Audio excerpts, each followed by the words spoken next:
Hello everyone, आज की video में हम बात करेंगे equity investment at fair value through profit and loss के हवाले से।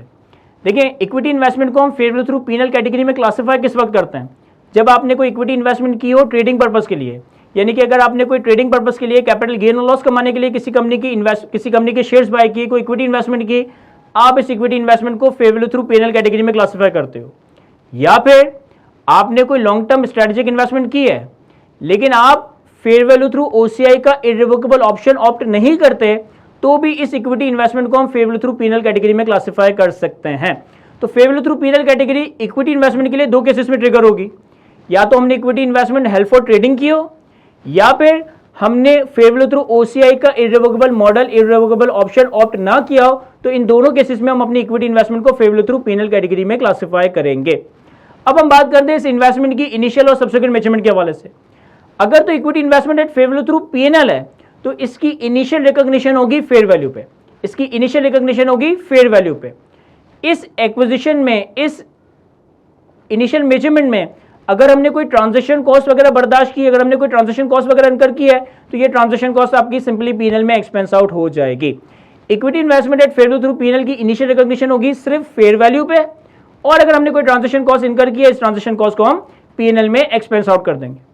फिर सब्सिक्वेंटली अगर हमें अपनी इक्विटी इन्वेस्टमेंट पे कोई डिविडेंड इनकम वगैरह मिलती है, तो ये डिविडेंड इनकम भी आपके पीएनएल में, आपके प्रॉफिट एंड लॉस में रिकॉर्ड हो जाएगी। फिर सब्सिक्वेंटली हर ईयर एंड पे, हर पीरियड एंड पे आप अपनी इस इक्विटी इन्वेस्टमेंट्स को फेयर वैल्यू पे लेकर आओगे, और जैसा कि इस मॉडल का नाम ही क्या है, फेयर वैल्यू थ्रू पीएनएल, तो फेयर वैल्यू का जो भी चेंज आएगा, फेयर वैल्यू पे जो भी गेन और लॉस आएगा, ये आपका पीएनएल में रिकॉग्नाइज हो रहा होगा। तो इनिशियल रिकॉग्निशन होगी फेयर वैल्यू पे, ट्रांजैक्शन कॉस्ट को एक्सपेंस आउट कर देंगे, और सब्सिक्वेंट मेजर करेंगे फेयर वैल्यू पे, और फेयर वैल्यू का जो भी गेन और लॉस आएगा ये आपका पीएनएल में रिकॉग्नाइज होगा। इक्विटी इन्वेस्टमेंट एक नॉन मॉनिटरी आइटम है एज पर IAS 21। तो नॉन मॉनिटरी आइटम के केस में फॉरेन एक्सचेंज गेन और लॉसेस की वही ट्रीटमेंट होगी जो फेयर वैल्यू गेन और लॉसेस की ट्रीटमेंट है।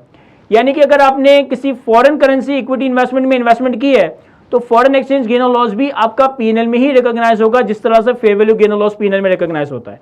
अगर मैं किसी फॉरेन स्टॉक मार्केट में कोई इक्विटी शेयर्स बाय करता हूं ट्रेडिंग पर्पस के लिए, और इसे पीएनएल कैटेगरी में क्लासिफाई करता हूं, तो इस पे जो फेयर वैल्यू का गेन और लॉस आएगा, जो फॉरेन एक्सचेंज का गेन और लॉस आएगा, दोनों ही गेन और लॉसेस हमारे पीएनएल में रिकॉग्नाइज हो रहे होंगे।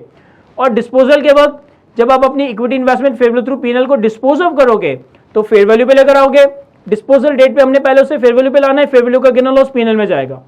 और डिस्पोजल पे अगर मजीद कोई गेन और लॉस आता है, अगर आप अपनी इन्वेस्टमेंट को फेयर वैल्यू से कम या ज्यादा प्राइस पे बेचते हो, तो डिस्पोजल पे फर्दर गेन और लॉस आ सकता है कि डिस्पोजल का गेन और लॉस भी आपका पीएनएल में ही रिकॉग्नाइज हो रहा होगा।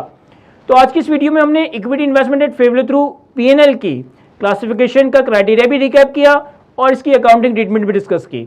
आई होप कि ये बातें मैं आपको अच्छे से एक्सप्लेन कर सका हूं। आज की वीडियो को यहीं तक रखते हैं। Thank you.